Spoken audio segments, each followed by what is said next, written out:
Now, on BBC News, Talking Business. Hello and welcome to Talking Business with me, Ty Genmite. Let's have a look at what's on the show. Transatlantic trouble. How much damage is President Trump's trade war set to cause in Europe?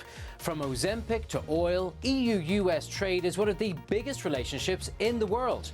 So what's the impact for business, money and global relations? We'll cover all bases with our panel of experts. First up, a senior economist at the Conference Board, the leading American think tank, about what tariffs on Europe mean for American companies and consumers. Then, as machinery is one of Europe's leading exports, we'll hear from the president of the VDMA, Germany and Europe's biggest engineering association.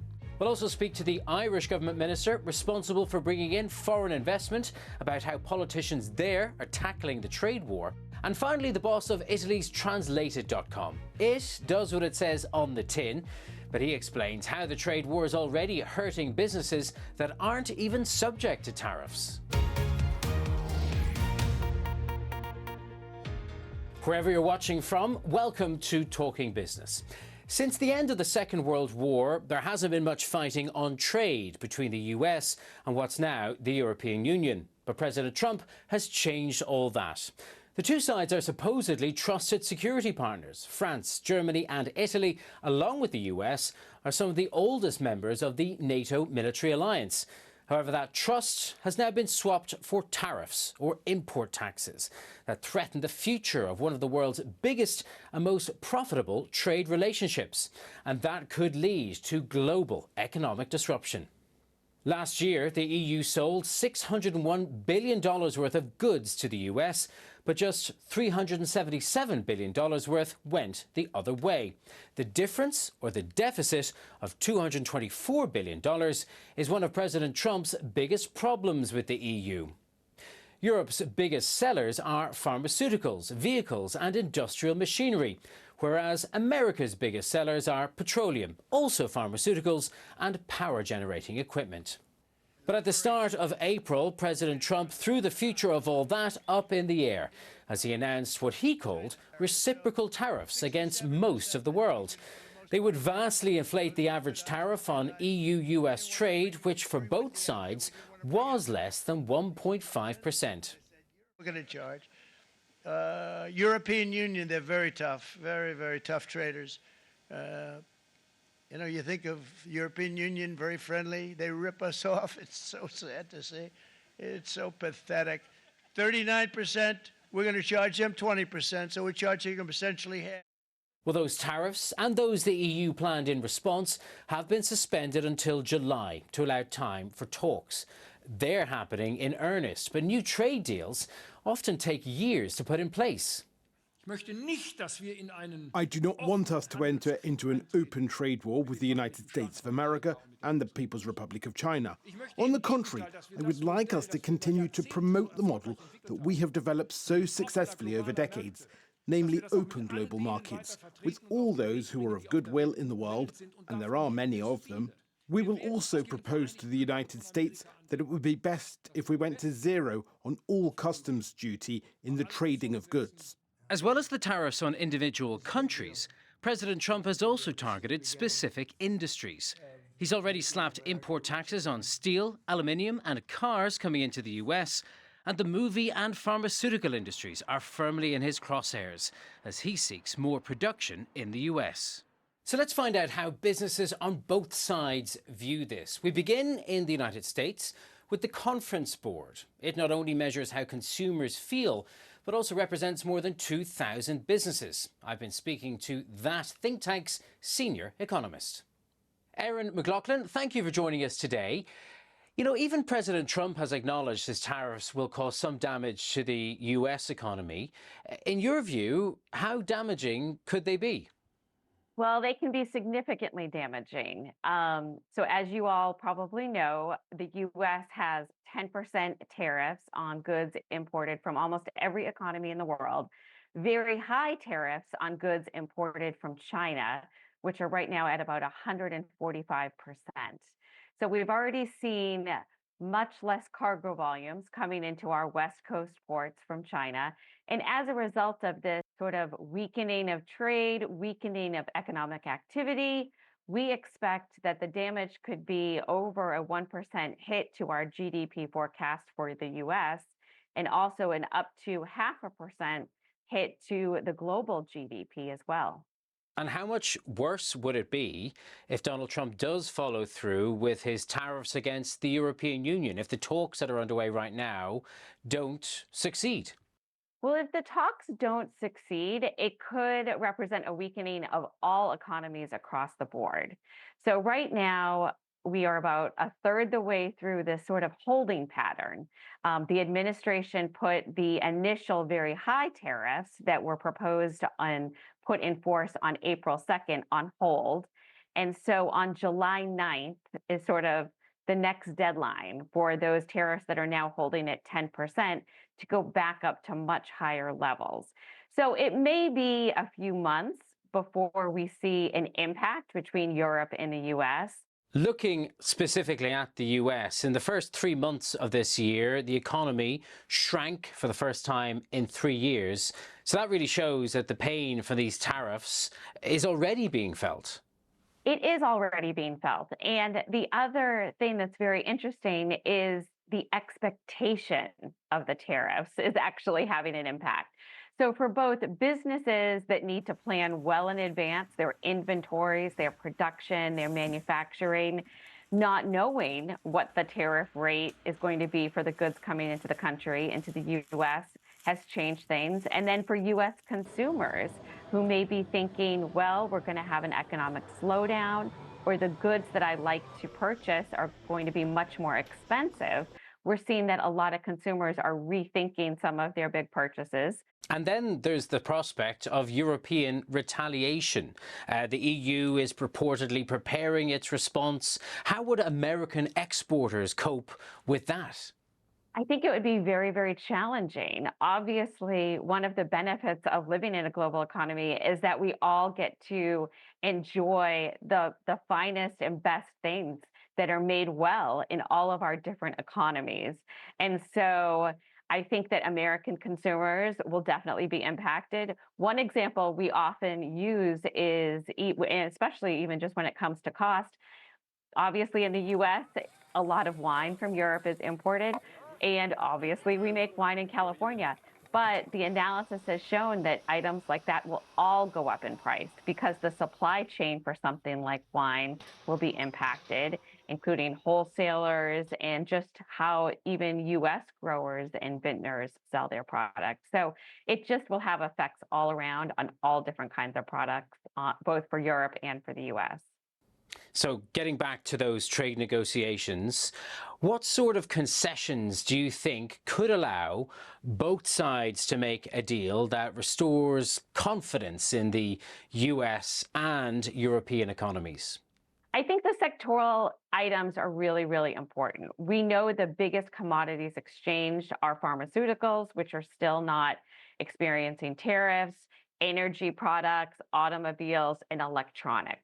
So I would look to see what these sort of high dollar items that are imported and exported around the globe, what happens with those. And I think that all economies are going to have to make some concessions in order for us to sort of advance this issue. Erin McLoughlin of the Conference Board, thank you for joining us on Talking Business. Thank you for having me. We turn now to Europe. The tariffs threaten to upend trade between these global superpowers. Germany, with its engineering and machinery, is often regarded as the beating heart of the European economy. And the VDMA represents more than 3,600 engineering firms, from family businesses to companies big enough to be listed on the stock market. I've been speaking with its president. Bertram Kalwath, thank you for joining us on the programme. Now, we know that industrial machinery is one of Europe's most important exports to the US, not just for Europe, but for Germany too. What impact are your members already seeing from the prospect of tariffs? The major impact is probably insecurity. And we see a lot of major factory investments being put to a standstill because of insecurity, because investors wait what will happen. So we see a direct impact even now, even if the tariffs are suspended. Now, in recent years, we've been discussing a lot on BBC News how Germany's economy has been shrinking, in part because it's selling less of the machines that your members make to China. How damaging would it be in the medium term if the same happens with the US market as well? Now, the sector we work in is dependent on exports. 80% of the goods we produce are being exported, and the United States is the biggest export market outside of the EU. So that would be a grave impact. At the other hand, we know that the products we supply are most of the times not available domestically. So the demand will stay. In many cases, it is like that, like tool machines, or if you take, for example, the valves, my own company, Schubert and Salza, is producing, there's basically no domestic competitor, or if they're domestic competitors, they have the same global value chains. So they also suffer under tariffs. In the end, tariffs make the product and the outcome more expensive for the consumer in the United States. So Donald Trump's vision for bringing at least this type of manufacturing to the United States is a non-starter? Basically, the story is that the goods we supply into the United States are enabling the United States to do their own export. If you take sodas, for example, they're produced in factories with European machinery, but they export their sodas all over the world. And we enable the export from the United States, so it's basically a win-win situation. Tariffs just make it more expensive, and it would take decades to build up an industry like, for example, tool machine making or something like that. So we will probably not see that happen, and still we have to remind ourselves to the lack of skilled workforce in the United States. Well, understandably, European trade negotiators have been in Washington a lot recently. I know you were there too, having conversations with politicians in the US Capitol. You know, behind the scenes, behind all the bluster that's coming from the Trump administration, what are they saying to you about their appetite for a trade war or indeed a new trade deal? There's a great amount of insecurity. Also, with all the people I spoke with, they don't know always what's going to happen, but there were some takeaways. One, tariffs will not go away. There will probably stay a base tariff of like 10%, even if the EU will react. Secondly, there are expectations that EU regulations like CSEEE, like CSRD, or the deforestation regulation, they are seen as non-tariff barriers, and the United States probably expect the EU to get rid of those as well, which would be also a demand we have for our own companies inside the EU. Well, let's zone in on the economic impact on Europe, particularly Germany. You have had some much needed but minuscule economic growth reported this year. The government has said that overall it expects zero growth this year. How are your members dealing with that environment? We still struggle inside the EU. We had a surprisingly good first quarter this year. And many of the things we deal with in the EU or in Germany are homemade. So there's a lot of regulation. There's not a very favorable taxation in Germany of businesses. So the new government in Germany has to work on those issues. But I have the understanding that once the EU, with their omnibus approach, as well as the new German government, have learned this. And so I'm an optimist by heart. At this historic moment when the transatlantic trading relationship is in peril, do you see any value in it as a catalyst for Europe to become more economically self-sufficient, less reliant on trade with others, whether that's the US, China, or elsewhere? I would have hoped that the push to get acting again for a business-friendly environment in the European Union would not have come like that. Because disruption may have its purpose, but to me, there's too much disruption at the moment. In the end, the EU has to do those things as well as Germany. They had to do anyway. And there's no way that we can not have a transatlantic relationship. So we will still need the US. We will still need that market and that supplier of digital services in future. So I remain optimistic here. Okay, Bertram Kalwath, thank you very much for talking business with me today. Thank you so much.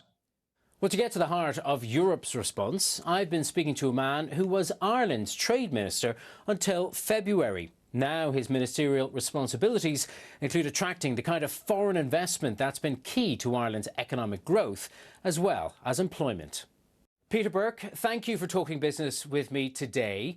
We know Ireland is famous for attracting some of the world's biggest names in industry with its low corporate tax rate. But now, statistics from the Bruegel think tank show it's the most exposed of all EU countries to Donald Trump's trade war. So what's the mood like in the Irish government right now? The mood is very hopeful because obviously there's a lot more than our corporate tax rate that attracts industry to Ireland. We have a very significant talented skills pool, which is the youngest population in the EU. We have double the ICT graduates in Europe, and we are obviously a member of the European Union, access to 450 million people of a marketplace, and we do give regulatory certainty underpinned by political certainty. So those are all key reasons why we are very hopeful that we will continue to attract a strong pipeline of investment into our country. So you sound optimistic about the resilience of the Irish economy, but what's the downside here? What if these negotiations don't lead to a breakthrough and we see tariffs of the scale that Donald Trump has talked about coming into effect? I think quite clearly tariffs are bad for business. They will have a detrimental impact on the US economy, and their consumers would really feel the pinch of that. And also, obviously, investment in our country, the more uncertain the framework becomes, and that's a big concern for us. That's why the next number of days, right up until the 7th of July, are so critical, that we negotiate through Mror Sefcovic, who is the EU Trade Commissioner, to ensure that we are on a very firm pathway for our success. But we know as a country, we employ over 200,000 people right across the 50 states in the US. And those are Irish companies who are exporting, who have set up base in the US. And that's why any backward step will impact on jobs as well in the US economy. We know that Ireland's pharmaceutical industry is very much in Donald Trump's crosshairs. You host many factories for some of the big powerhouses like Pfizer, J&J. The global supply of Botox is made in Westport in County Mayo. Are you concerned that some of these factories, or at least some of this production, could be moved to the US? Well, first of all, the primary objective of many of those pharma companies here in Ireland is that they are servicing the EU market. Well over 60% of their exports go to the EU alone, and obviously a very significant proportion to the rest of the world as well. But when you drill down exactly what's going to the US, a little over 30%, of those components, 84% are incomplete. And that makes it very challenging for the US economy, because if you put tariffs on those, you will directly impact on citizens in the US and make those components more expensive landing in the United States. But secondly, in relation to the wealth of those companies, one thing that often gets overlooked is that Ireland has a very significant trade deficit with the US when you include services as well as goods. It's about 150 billion euro of a deficit. And one of the reasons is that Ireland is paying US parent companies very significant royalties. Well, then that reduces the amount that the US administration will be getting, and that would have a very significant impact. Well, Ireland's success in attracting some of the biggest global names in tech and pharma has made its economy the envy of the world. But this trade war must highlight the vulnerabilities of being too reliant on multinationals. Well, I say we definitely are not too reliant as an economy. And one of the things we've done over the last number of years is build up our indigenous resource. And you can see from so many exciting companies that are really working hard to export. If you look at, Ryanair currently has an order in excess of 35 billion euro with Boeing, and that's a very significant household company in the US, and Ryanair here, which is headquartered in Ireland. And that's one of the key things we've been very clear is get the value from our indigenous base as well. Well, Germany's Friedrich Merz has floated the idea of zero tariffs on all goods sold between the US and EU. Does he have the Irish government support on that? Absolutely, that's what we wanted. We're a long, long way away from that now. And obviously, when you have very significant reciprocal tariffs brought in, as well as steel and aluminium, which are ever present and which are very important, those areas have to be resolved before we get back to that space. How realistic is it that anything can be agreed before that deadline in July? Well, it's going to be very challenging. And what I would say, the European essentially market is one of the most important. Of all the trade deals, of all the negotiations that the US administration will now be embarking upon, there is none more integrated than this one. There is none that has the benefit that this one has in terms of what it brings to the US economy and what it could cost the US economy if there isn't an agreed sustainable outcome to the negotiations. Peter Burke, thank you for talking business with me today. Thank you very much. You're very welcome. So that's the politics, but what impact is it having on the companies trying to make money in this turbulent landscape? Translated.com is a global provider of translation services based in Rome. I've been speaking to the AI pioneer who started it all 26 years ago with just $100. Marco Trombetti, thank you for talking business with me today. We know you're in the world of translation, but explain in a nutshell what exactly your company does. Translated provides language translation, helps companies, conquering global markets by translating their content. And we help from small and medium businesses, startups, to the largest enterprise on earth. Most of them are the big tech that you all know. So many of you are customers of Translated, very probably you don't know. If you're using Airbnb, when you chat with an host or when you get your content there, then you're using Translated. So you're a company that charges for your service and you've got lots of big name customers, but there are lots of free services out there. And I wonder what threat, if any, do they pose to your paid for model? Well, I think we're in the both worlds. So we offer free translation services to our users through the Lara platform, but also we offer very high quality enterprise grade translation solutions. So in a certain way, we compete with these two worlds, both of them. And so it's an exciting industry because for many, many years, we've seen very slow, continuous progress in translation. And now, during the last 3 years, there was a big, big change. And so many of the things that were impossible a few years ago now are possible. Now, on this week's show, we've been talking about President Trump's trade war. It's confined to goods for now, but we know the US has a huge trade surplus when it comes to services, particularly in tech. I wonder, are you concerned that your sector could get caught up in the crossfire? Well, initially, when I saw the tariff proposal, I thought this will never affect us because, even if the economy is all services, for some reason, they're only attacking goods in this trade war.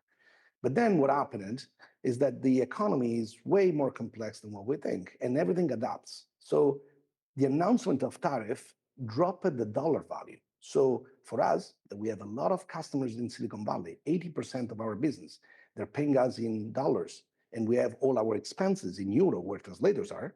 Then this created a problem, and basically we lost about 12% of margin just because of that. And that's an example, I think, now it could affect also other service businesses. Well, going back to your company's roots, you've been using AI for a long time now, for much longer than it's been talked about as the beginning of the next industrial revolution. But I wonder, as more companies and industries embrace it, does that itself pose a threat to Translated? Could a cheaper AI put you out of business? Well, no, I don't think. No, AI has been used in translation workflows since ever. So for the last 26 years, we always had AI supporting human translators. And AI improved a lot. And while that was happening, human translation market size grew by 7% year to year, every single year. But for market with big latent demand is there. So translation is one of these markets. So latent demand means that if you make the product simpler, easier, cheaper, high quality, and fast, and inexpensive, then people will buy more. And if translation was free, instant, and super high quality, I think the BBC and everyone will have their website in 200 languages. And so as we're improving the technology, basically people are translating way more, and way more content means also way more work for professional translators. And I know one of the other things you're involved in is resurrecting a hydroelectric power plant in Italy, built in 1895 by Albert Einstein's father.